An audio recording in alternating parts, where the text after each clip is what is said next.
ಇದೇ ನಿಖಿಲ್ ಕುಮಾರಸ್ವಾಮಿ ಅವರು ಮಂಡ್ಯದಲ್ಲಿ ಲೋಕಸಭಾ ಚುನಾವಣೆಗೆ ನಿಂತಿದ್ದರು. ಸುಮಲತಾ ಅವರ ವಿರುದ್ಧವಾಗಿ ನಿಂತಿದ್ದರು. ಈ ಸಂದರ್ಭದಲ್ಲಿ JDS ಕಡೆಯಿಂದನೇ ಶಾಸಕರೆಲ್ಲರೂ ಇದ್ದರು ಮಂಡ್ಯ ಭಾಗದಲ್ಲಿ. ಸಹಜವಾಗಿಯೇ CM ಕೂಡ ಆಗಿದ್ದರು ಕುಮಾರಸ್ವಾಮಿ ಅವರು. ಹಾಗಿದ್ಮೇಲೆ ಗೆಲ್ಲೇಬೇಕಲ್ಲ, CM ಇದ್ದುಕೊಂಡು ಅವ್ರ ಮಗನ್ನ ಮಂಡ್ಯದ ಲೋಕಸಭಾ ಚುನಾವಣೆಗೆ ನಿಲ್ಲಿಸಿ ಗೆಲ್ಲಿಸಲ್ವಾ ಅಂತೆಲ್ಲ ಮಾತಿತ್ತು. ಆಗ JDSನವರೇ ಒಂದಷ್ಟು ಹೇಳಿಕೆಯನ್ನು ಕೊಟ್ಟರು. ಅಷ್ಟಿಷ್ಟು ಹೇಳಿಕೆಗಳನ್ನು ಕೊಡಲಿಲ್ಲ. ಯಾರನ್ನು ಕುರಿತು? ಸುಮಲತಾ ಅವ್ರ ಬಗ್ಗೆ. ಆ್ಯಸ್ ಇಫ್ ನೋಡುವವರಿಗೆ ಸುಮಲತಾ ಅವ್ರ ಬಗ್ಗೆ ಏನೋ ಮಾತಾಡ್ತಾ ಇದ್ದಾರೆ, ಅವ್ರನ್ನ ಟಾರ್ಗೆಟ್ ಮಾಡ್ತಾ ಇದ್ದಾರೆ.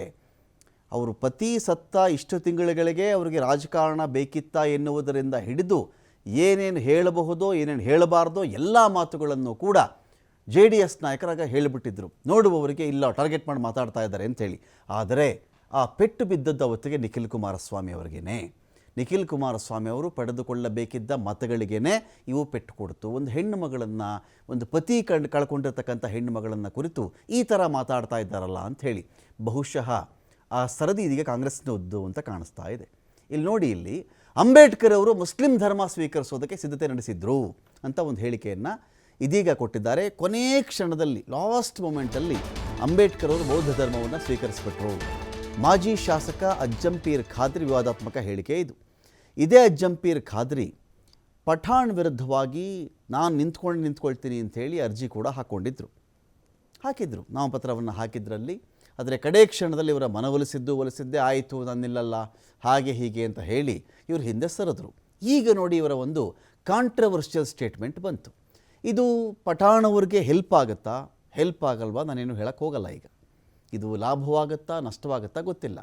ಅಂಬೇಡ್ಕರ್ ಅಂತಹ ಒಬ್ಬ ಜ್ಞಾನಿ, ಓದ್ಕೊಂಡಿದ್ದಂಥ ವ್ಯಕ್ತಿ, ಯಾವುದೇ ಒಂದು ವಿಚಾರವನ್ನು ಮಾಡಬೇಕಾದ್ರೆ ಅದರ ಬಗ್ಗೆ ಅಧ್ಯಯನವನ್ನು ಮಾಡದೆ, ಅದರ ಬಗ್ಗೆ ಓದಿಕೊಳ್ಳದೆ, ತಿಳಿದುಕೊಳ್ಳದೆ, ಅದರ ಪರಿಣಾಮಗಳ ಬಗ್ಗೆ ಯೋಚನೆ ಮಾಡದೆ ಕಡೇ ಕ್ಷಣಗಳಲ್ಲಿ ತೀರ್ಮಾನ ಮಾಡಿಬಿಡ್ತಾ ಇದ್ರ ಅಂತ ಸಹಜವಾಗಿಯೇ ಅಂಬೇಡ್ಕರ್ ಅವ್ರನ್ನ ಓದ್ಕೊಂಡವ್ರಿಗೆ ಒಂದು ಪ್ರಶ್ನೆ ರೈಸ್ ಆಗುತ್ತೆ. ಇವರು ಹೇಳ್ತಾ ಇದ್ದಾರೆ ಇಲ್ಲಿ, ಇಲ್ಲ ಮುಸ್ಲಿಂ ಧರ್ಮಕ್ಕೆ ಬಂದುಬಿಡಬೇಕು ಅಂತ ಅಂದ್ಕೊಂಡ್ಬಿಟ್ಟಿದ್ರು ಅವರು. ಕಡೆ ಕ್ಷಣಗಳಲ್ಲಿ ಅವರು ಮುಸ್ಲಿಂ ಧರ್ಮ ಬೇಡ ಅಂತ ಬೌದ್ಧ ಧರ್ಮಕ್ಕೆ ಅವರು ಬಂದುಬಿಟ್ರು.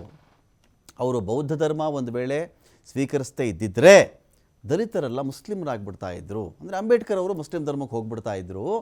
ಆಗ ದಲಿತರು ಏನು ಮಾಡ್ತಾಯಿದ್ರು, ಅವರು ಕೂಡ ಮುಸ್ಲಿಂ ಧರ್ಮಕ್ಕೆ ಕನ್ವರ್ಟ್ ಆಗಿಬಿಡ್ತಾ ಇದ್ರು ಅಂತ ಹೇಳಿ ಅಜ್ಜಂಪೀರ್ ಖಾದ್ರಿ ಅವರ ಹೇಳಿಕೆ ಇದು.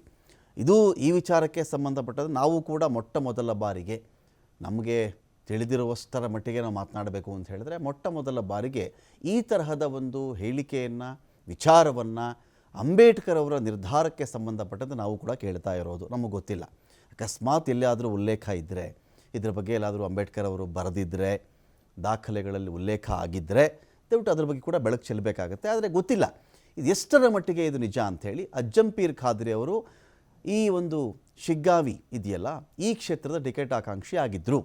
ಕಡೆ ಕ್ಷಣದಲ್ಲಿ ಟಿಕೆಟ್ ಕೈ ತಪ್ಪಿತು. ಯೂಸುಫ್ ಖಾನ್ ಪಠಾಣ್ ಅವರಿಗೆ ಆ ಟಿಕೆಟ್ ಹೋಯಿತು. ಇದಾದಮೇಲೆ ಬಂಡಾಯ ಎದ್ದಿದ್ದರು, ಅವರು ನಾಮಿನೇಷನ್ ಹಾಕಿದ್ರು, ಮನವೊಲಿಸಿದ್ದೆಲ್ಲ ಆಯಿತು. ಈಗ ನೋಡಿದ್ರೆ ಅವರ ಈ ಒಂದು ಸ್ಟೇಟ್ಮೆಂಟ್ ಲಾಭವಾಗುತ್ತಾ ನಷ್ಟವಾಗುತ್ತಾ ಗೊತ್ತಿಲ್ಲ. ಆದರೆ ವಿಚಾರ ಇದೆಯಲ್ಲ, ಎಷ್ಟು ಮಟ್ಟಿಗೆ ನಿಜ ಇದು, ಎಲ್ಲಿತ್ತು ಇದು?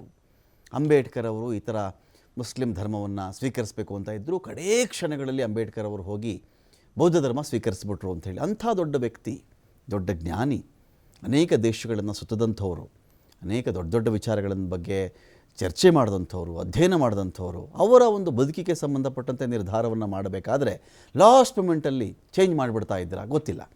RB ತಿಮ್ಮಾಪುರ ಅವರು ಹೋಗಿ ರಹೀಂ ಖಾನ್ ಆಗಿಬಿಡ್ತಾಯಿದ್ರು. ಈಗ ಅಂಬೇಡ್ಕರ್ ಅವರು ಮುಸ್ಲಿಂ ಧರ್ಮ ಸ್ವೀಕರಿಸ್ಬಿಟ್ಟಿದ್ದರೆ RB ತಿಮ್ಮಾಪುರ ಅವರು ಇದ್ದಾರಲ್ಲ, ಇವರೀಗ ರಹೀಂ ಖಾನ್ ಆಗ್ತಾಯಿದ್ರು.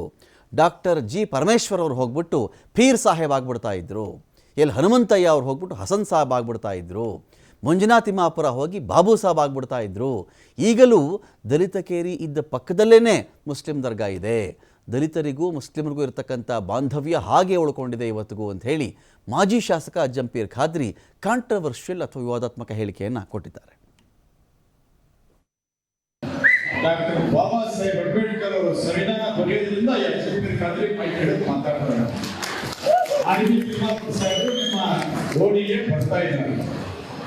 ಇವತ್ತು ಒಂದು ಮಾತು ನೆನಪು ಬರ್ತಾ ಇದೆ. ಏನು ಡಾಕ್ಟರ್ ಬಾಬಾ ಸಾಹೇಬ್ ಅಂಬೇಡ್ಕರ್ ಅವರು ಆ ಸಂದರ್ಭದಲ್ಲಿ, ಅವ್ರ ಕಾಲದಲ್ಲಿ ನಾಗರಾಜ್ ಯಾದವ್ ಸಾಹೇಬರಿಗೆ ಕೊಡ್ತಿರ್ಬೋದು, ಆ ಸಂದರ್ಭದಲ್ಲಿ ಇಸ್ಲಾಂ ಧರ್ಮವನ್ನು ಸ್ವೀಕಾರ ಮಾಡಲಿಕ್ಕೆ ಸಿದ್ಧತೆ ಮಾಡಿಕೊಂಡಿದ್ರು. ಆ ಇಸ್ಲಾಂ ಧರ್ಮ ಸ್ವೀಕಾರ ಮಾಡಲಿಲ್ಲ, ಬೌದ್ಧ ಧರ್ಮಕ್ಕೆ ಹೋದ್ರು. ಆ ಸಂದರ್ಭದಲ್ಲಿ ಬಾಬಾ ಸಾಹೇಬ್ ಅಂಬೇಡ್ಕರ್ ಅವರು ಇಸ್ಲಾಂ ಧರ್ಮ ಸ್ವೀಕಾರ ಮಾಡ್ತಿದ್ರೆ ನಮ್ಮ ಅರಬಿ ತಿಮ್ಮಾಪುರ ಹೆಸರೇನು ರಾಮಪ್ಪ ಸರ್.